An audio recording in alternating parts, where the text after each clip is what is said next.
Hey guys, this is King Godzilla Fan 02 here, and I'm back with a video finally. What took me so long? Well, just homework, school, and stuff, but I'm back, so I'm here to present my version of Godzilla Kong the New Empire for my show's timeline, and basically a rewrite of the movie. So, anyway, let's get started. So the opening still happens the same, with Kong being chased by the war dogs and then getting an infected tooth, but Doug comes in, but he doesn't have a 10-second cameo. He actually has a role in this version where he's Kong's best friend whenever he's feeling down. And meanwhile, on the surface, Godzilla is still doing his thing, keeping balance in check and making sure all the other Titans don't, cause destruction. And his fight with Scylla still happens, albeit extended, and, some more fight scenes before he kills her. And before the title starts, well, Godzilla ponders why Scylla would attack, even though she had defied his rule. He had always spared her, but he didn't this time, and he wonders why she would do this before going to sleep in the Coliseum. In this version, Madison and Mark Russell, her dad, and Eileen and Lin Chan from Godzilla King of the Monsters are in this version because, it just made sense to include them because we hadn't seen them in a long while. So anyways, the movie still happens at the first start, Kong getting his metal tooth and, scarring his army arising from the subterranean realm.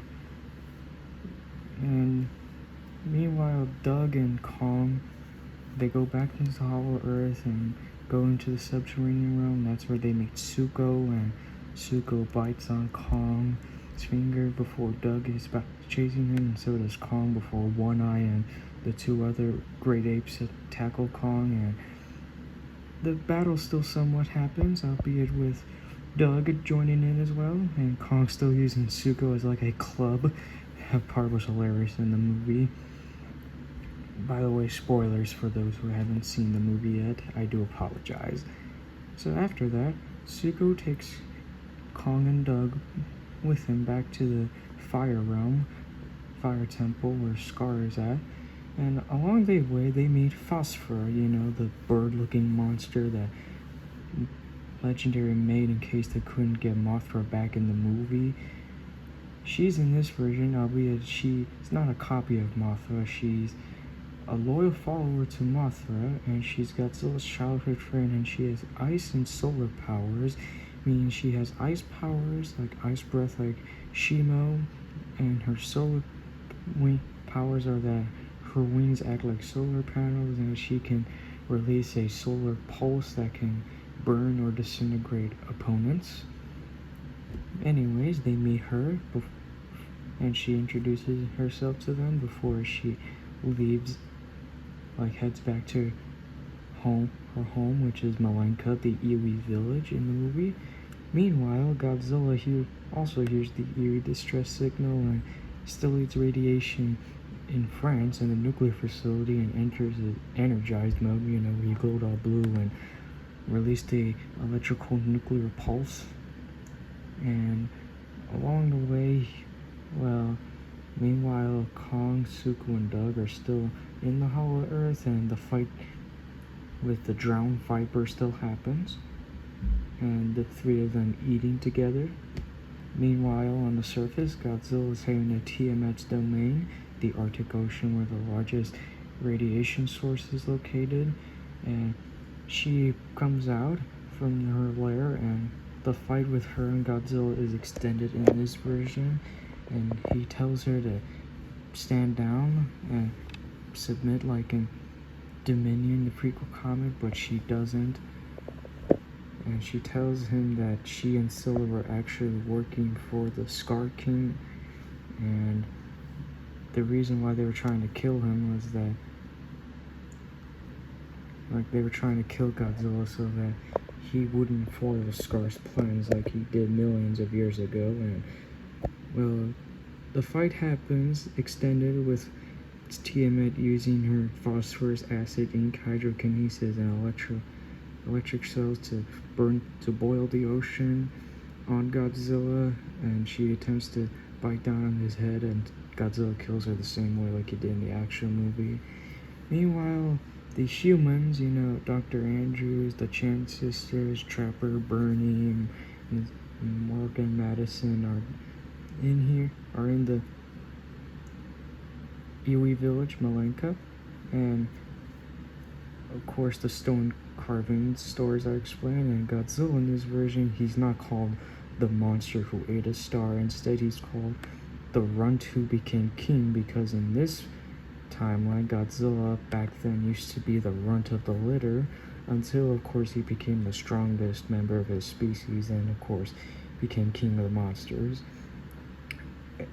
And while that's happening, Kong, Suko, and Doug arrive in the fire realm where the great apes are at, and Kong and Doug are horrified to see multiple Kong heads on stacks and see all the others being treated as slaves by the red stripes and skull crawlers. Yep, I included skull crawlers in this version because it would have been nice to see them again. And Kong does help the ape named Boots, the one that he helped get back on his feet after he couldn't carry a rock, and still punches the other great ape that roars at Kong, and Kong just punches him in the face.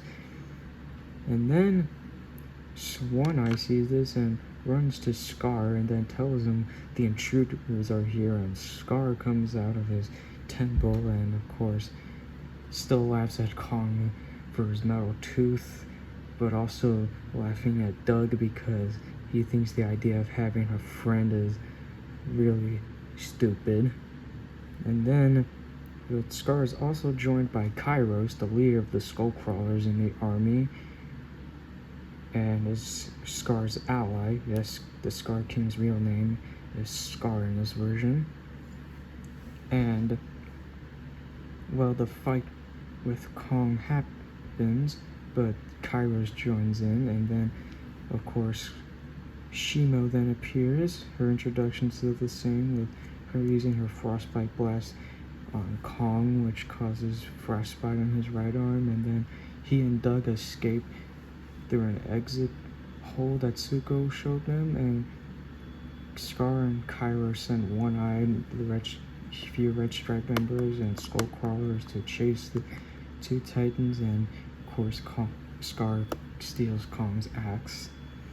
Meanwhile, Gia is revealed to be a descendant from a group of royal Iwi who worshipped Mothra, Madison, a descendant who worshipped both Godzilla, a descendant from a tribe who also worshipped Godzilla and Mothra, and the Chen sisters and their family lineage being descendants from another tribe that the Iwis were allies with, that too also worshipped Mothra, and Phosphora is there with them on the crystal pyramids to awaken Mothra from her invisible chrysalis. This happens much earlier, and after that, Phosphora senses something's happening, like something is wrong on the other side, and she heads to see what's happening. And while she's heading there, Kong and Doug are being chased by the Red Stripes and Skullcrawlers, of course, until Tsuko comes in and saves them by dropping the rocks on them, and Phosphora joins in. She comes in after that, and they help Kong get back to the Iwi village, along with Doug, because Kong sensed Geo was in there. Meanwhile, on the surface, Godzilla is still consuming radiation in Tiamat's domain, of course, until he breaks free and enters his evolved mode, or evolved form. Albeit this time, his elbow spikes are much larger, so he can actually use them in combat. And, well, meanwhile, Kong, Doug, and Tsuko and Phosphora arrive back in the Iwi village, and everyone, of course, is horrified to see Kong with severe frostbite on his right arm, and Mothra sees this, and she releases a healing powder from her wings that heals Kong's right arm and fixes him. But then Kong notices a large hammer in the village. He picks it up, and it's called, according to what Madison and Gia saw, Madison then tells, and Gia using her sign language, tell that the hammer is called the Lightning Hammer, a mystical weapon that was passed down for many generations of royal Kongs, and whoever wielded it would be worthy of having lightning powers. It's kind of like Thor and Mjolnir, and in fact, the Lightning Hammer inspired the myth of Mjolnir in this version. And Kong gets his lightning powers, but even then, he's not strong enough. But thankfully, Trapper has the Beast Glove, and Kong still gets it, but it doesn't heal his arm. Instead, it enhances his muscles, so basically giving him steroids, but the good kind that doesn't harm you. I know that doesn't exist, but you get what I mean. And it too has lightning powers as well. Scar, Kairos, the Skullcrawlers, and the Red Stripes, along with One Eye, then emerge from like they're ready to strike and start going to the surface. And Scar's plan in his version is not to rule the surface, just rule the surface, but he also wants to enslave the Titans up there, like Behemoth, Methuselah, Queen Barb, the Queen Muto, and all the others, including Rodan, and rule the world in the new Ice Age and kill all of humanity. Of course, Godzilla senses this and enters his evolved form. And then after that, Suko and Doug warn Kong, Phosphor, and Mothra that Scar and his army are coming. And so, Kong, Mothra, and Phosphor, with Madison, Gia, and Eileen and Ling Chan on Mothra, use one of the portals to get to the surface, and they land in Egypt to get Godzilla's help. And in this version, Godzilla and Kong are actually friends. And of course, Godzilla hears their calls and heads to Egypt, and when he gets there, he's happy to see them again, especially Mothra and Phosphor. And Eileen and Ling Chan, Madison, and Gia then tell Godzilla what's happening, and he agrees that he'll have Kong, Mothra, and Phosphor there to help him. And they form, and the team up happens. But then another group of Skullcrawlers show up from the same portal that Kong, Mothra, and Phosphor and their human friends used to get to Egypt, and these Skullcrawlers want to eat Madison, Gia, and the Chen sisters, but Godzilla, Kong, Mothra, and Phosphor fight these crawlers in Egypt, and Godzilla's atomic breath's so strong that it kills the Skullcrawlers with ease. Like, it doesn't, like, no organs explode, but like it's like the lightsaber effect where it just goes through and kills the enemy. And after that, they all roar in victory, and they head to use the portal to get to the village. Meanwhile, at the village, Scar, Shimo, Kairos, the Red Stripes, and Skullcrawlers, along with Warbats that Scar had, arrive in the village, and a few Red Stripes and Skullcrawlers, along with the Warbats, attack the village, cause damage, and until they are distracted by a flock of verticines that Trapper had brought. The heave camouflaged as a verticine, the yellow, it disguises itself with yellow stripes on it.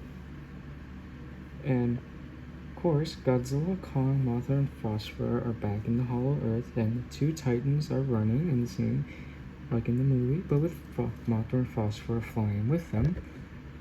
And they land their human friends safely before the zero gravity fight happens, and that fight happens with Mothra and Phosphor participating in the fight, and Godzilla and Shimo have a beam walk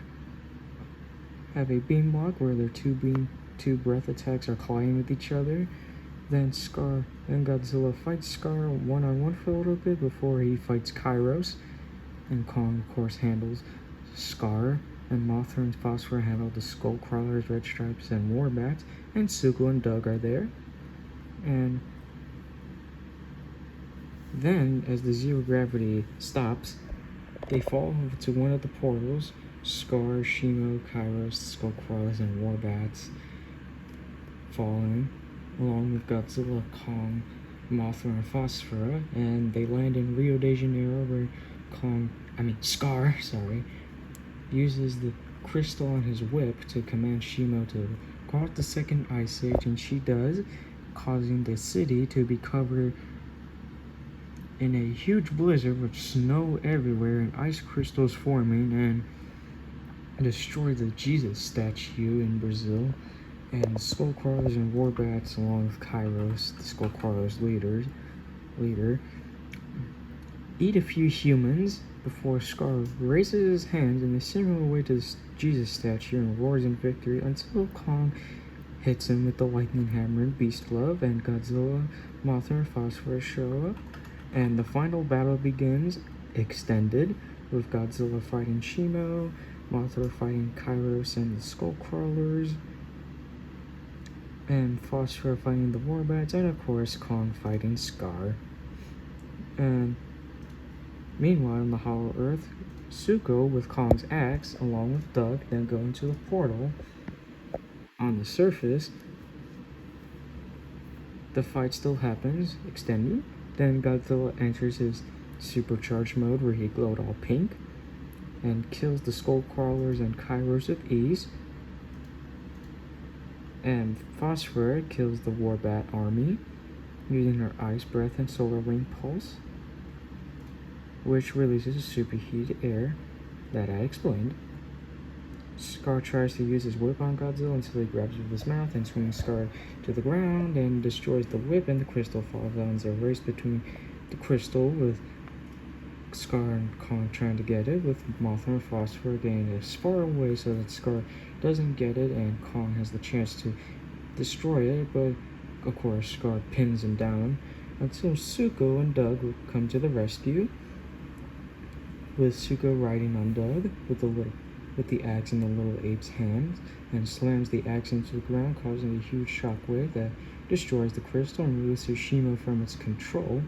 Scar then chokeholds Doug and Zuko until Kong punches him in the face and takes off his beast glove for a little bit and punches him with his lightning punches, and of course Scar is getting blood is coming out from his nose and face, and more of his teeth are falling out. Then Kong puts back the beast glove on and throws Scar to Godzilla, who tail slaps him into the air and shoots his atomic breath, which goes through Scar's right shoulder. Mothra then uses her new silk abilities that have electrical and fire powers to it, and the electric silk tases Scar, and the fire silk is on his face and leaves a burn mark on him. And then Phosphor, of course, grabs Scar and slashes him in the face before throwing him to Shimo, and then she slaps him back to Kong, and Kong chokeholds the red ape, and Shimo, using her frostbite blast, freezes Scar, and Kong smashes the evil ape into the ground, with Godzilla using his atomic breath to destroy Scar's fleshy remains. And Kong gets his axe back, and Godzilla uses his supercharged atomic breath to dispel the snowy blizzard storm that Shimo caused, and Mothra and Phosphor melt the snow and the ice crystals, and the people of Brazil cheer for the heroic titans, and the ending's the same, but with Dr. Andrews and Gia having an emotional talk where Andrews thinks her adopted daughter is gonna stay in the village, and Mark in this version does think that Madison's gonna do the same, but she doesn't. They both say that they are their worlds and they would never leave them. And the ending's the same with Mothra, but extended to show Mothra after repairing the silk wall. She and Phosphor return to the surface and meet Godzilla in the Colosseum, where Mothra cuddles with Godzilla in the Colosseum, with people around it cheering as when Godzilla comes back, and Phosphor there too, and Godzilla being happy that Mothra's back and his old childhood friend is back as well, having not seen her for a long time. And Kong, Shimo, Suko, and Doug return to the Fire Realm, and the great apes are thankful that their cruel leader Scar is now gone, and that Kong will lead them with kind and compassion. And it ends the same with Kong, Shimo, Suko, and Doug, and the great apes roaring in victory. And that's where this version of the movie ends. And here's an explanation of the characters. I did leave out a few parts that I explained in this video, but hey, what more could you want? But there you go.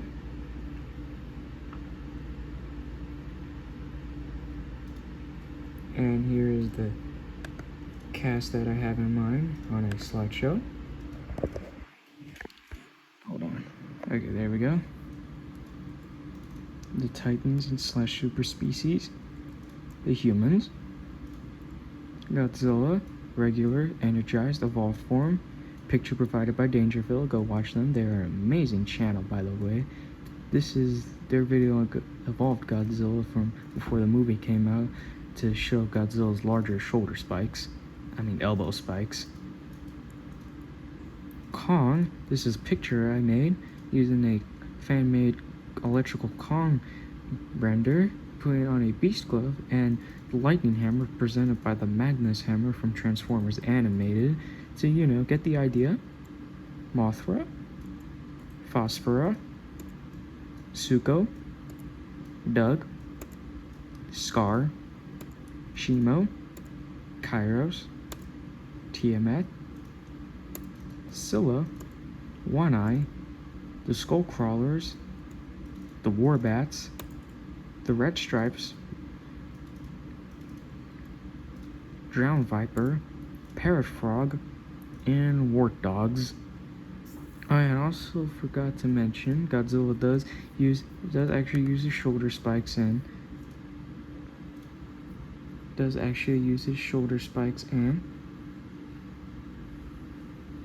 Thagamizers in this version. And for his Thagamizers, imagine when there's an ability that he has that included where when he tail swipes, when it's not actually hitting something, it releases a atomic wave, the atomic pulse that goes and destroys anything in its way, kind of like Godzilla Earth and from the anime trilogy. By the way, that trilogy sucked. Don't watch it. It's on Netflix, but do not watch it. But anyways, that's all for today. I hope you guys liked this video, and tell me what you guys think of this version of the new Empire from my show's timeline. And do you think it's better than what we actually got from the actual movie? I would like to know in the comments down below. Don't forget to like, comment, and subscribe. Goodbye!